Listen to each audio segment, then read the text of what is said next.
Hi everyone, today we will discover a sinister secret that even the general public is ignorant of.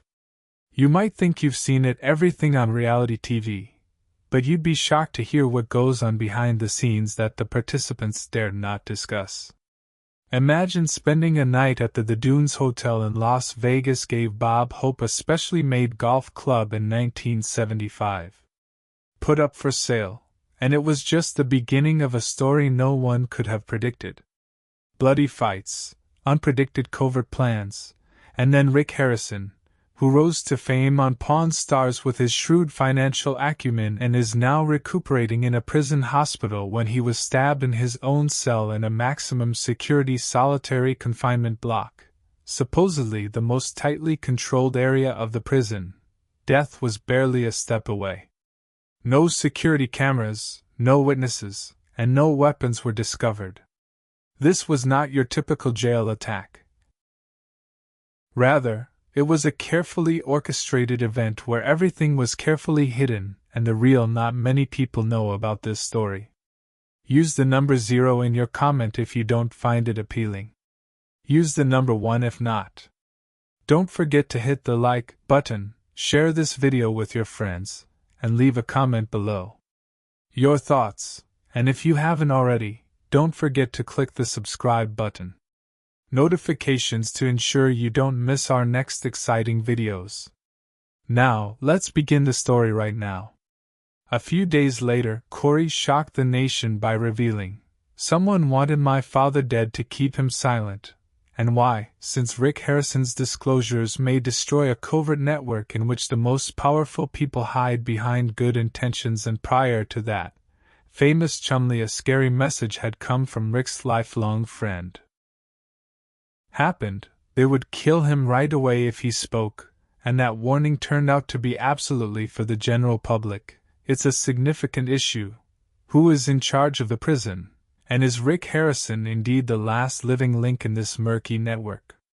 Method to ensure he doesn't say anything else. Is this a foreshadowing to a much darker reality that will soon be revealed, or is this a planned murder? Join us as we search through today's video for the answers. When Rick Harrison was found on the cold concrete floor of his cell F12, lying in a pool of his own blood, the disturbing situation was still calm. He had suffered 3 serious knife wounds at Black Ridge High Correctional Facility, one under his shoulder blades, one through his chest, and one that had clipped his kidney. The convict is gravely injured but still alive, according to prison medical personnel. Investigators were especially baffled by the complete absence of basic security measures. No surveillance cameras were in operation in the area at the time of the incident, and no witnesses were in the area. No calls for help, no weapons discovered, and the most alarming data, Rick Harrison, the man who had been talking non-stop prior to the TV, was not reported by the inmates in the solitary confinement block. The reason the cameras were completely silent was not because he was silent, but rather because the Special Care Unit staff did not describe him as unblinking hands gripping the bed with wide-open eyes, resembling a living ghost, incapable or unwilling to speak or write. He simply shook his head when asked. A forensic psychologist who is knowledgeable about a systemic threat is suggested by the extreme silence of high-risk prisoners.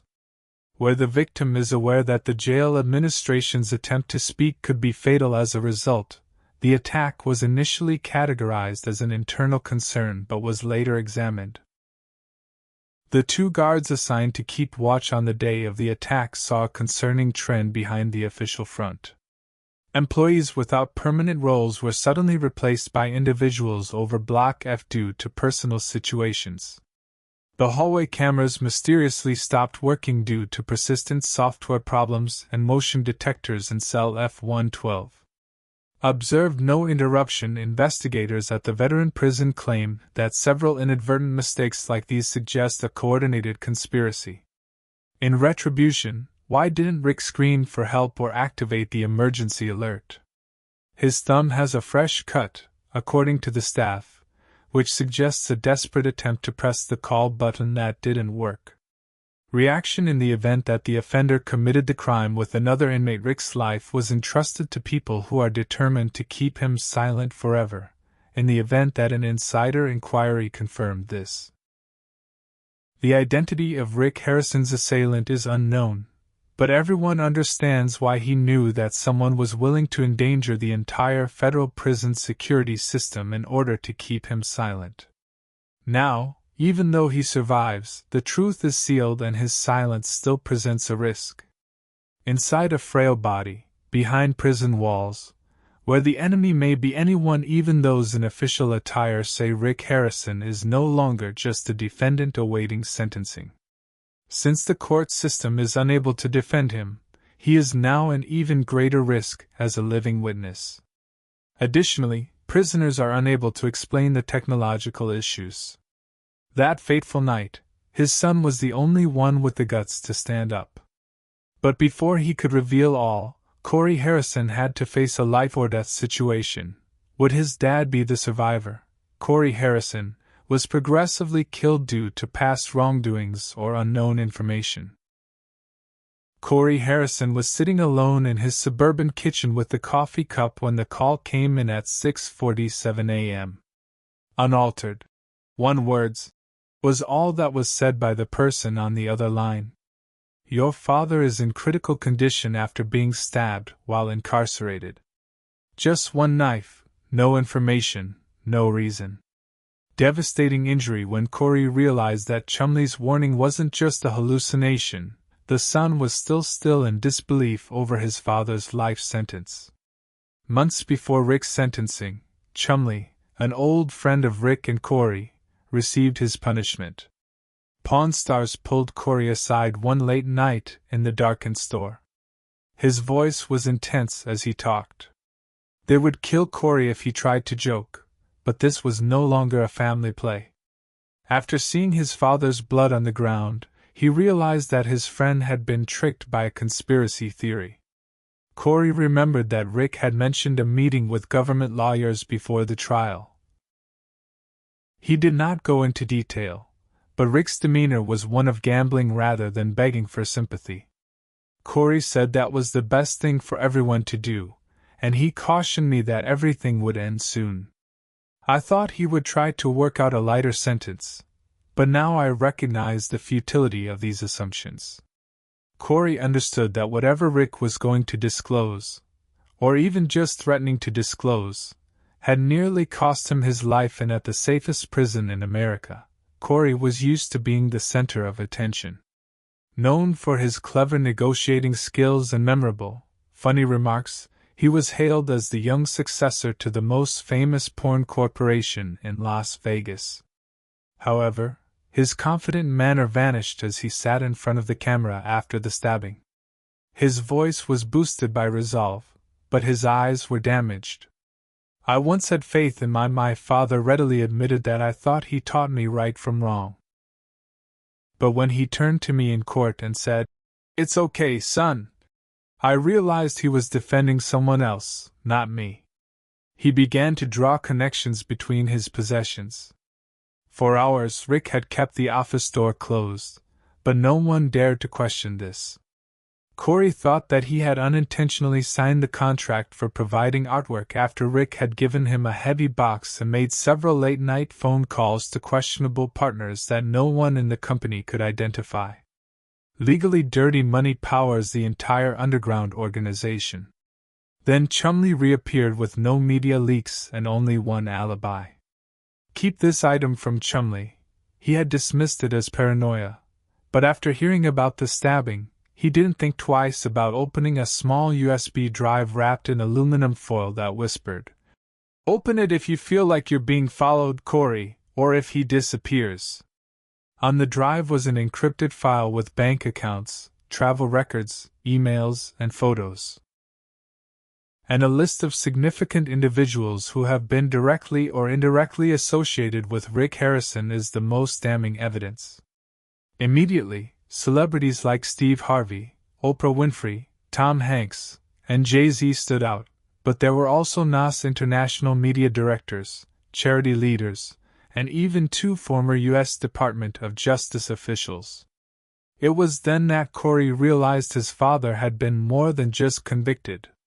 Rick was an important part of a network of personal sins in the media, domains of entertainment and international help, and when Rick hesitated, he alluded his possible participation was called into question by that very process.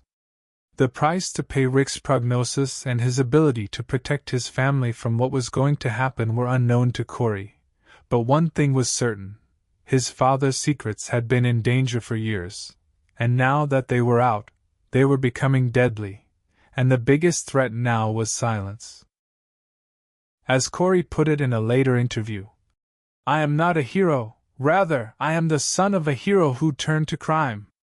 But if I don't say something, nobody will." Then everything was different. Rick Harrison was the subject of a massive indictment due to a story about a TV star who had fallen from grace.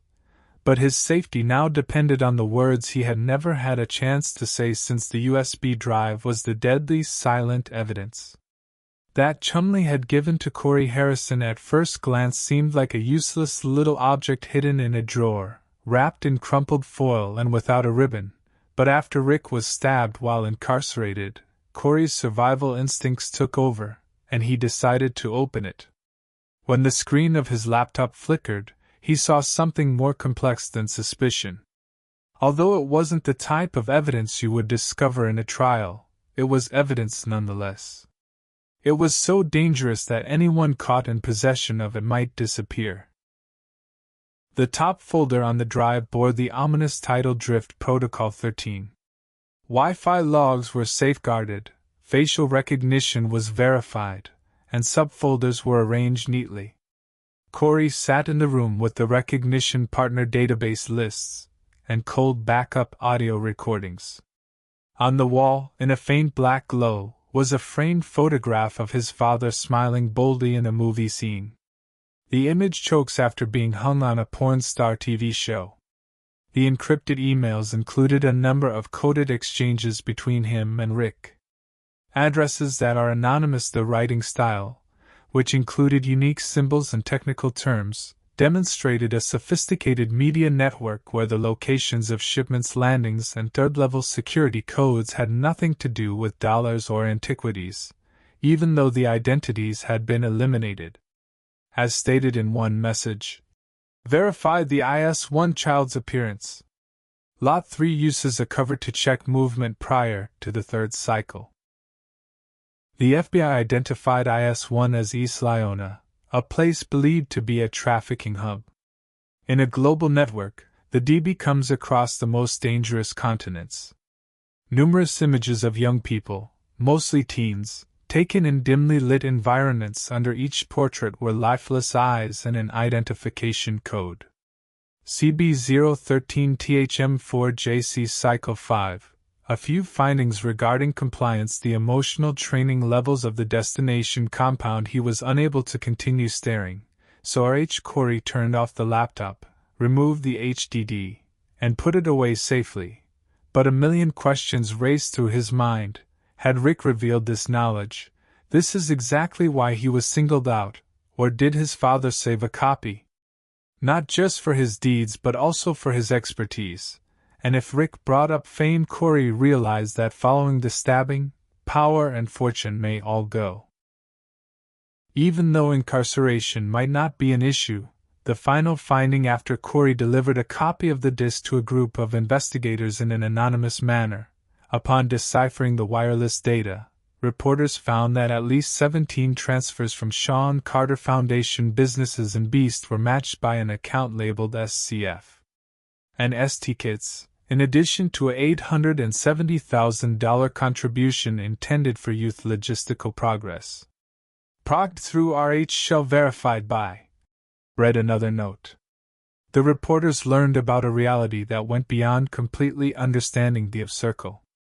In addition to Rick Harrison, it included a number of international shipping firms, entertainment NGOs, and political personalities.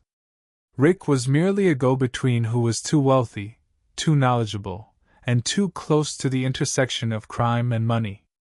To make matters worse, he lost control of the information Corey had stolen from him, and if this word spread that the only son, Corey, would be the next. Later, Corey admitted that he wasn't sure what to do with the USB and that he sent it to the FBI because he believed that no one would send it to the media, endangering his family and himself. He knew they didn't want my dad, but he was willing to risk his life for that choice. Alive because he could talk, but if I don't say anything, everything will die with him. Then those people will depart as if nothing had happened. Corey wasn't really worried about the stats. Not only the dearth of public offers, threats, or responses from those who could hold him accountable, but when he sent a test email to one of the addresses on the CD, the most evident answer he got was silence. We realize what you have, and we're keeping an eye on it. Corey has since strengthened his family's defenses. He took his child to live with his mother and hired lawyers for protection, but he knew that if his father was targeted in the past, I'll be next, because I can now tell him that USB is a ticking time bomb. Corey was standing in the detention infirmary, wondering if he would ever wake up. Rick Harrison, once the stereotypical American idol and trustworthy television personality, is now fighting to survive. Forced to stand at the nexus of truth and criminality as an unwilling witness.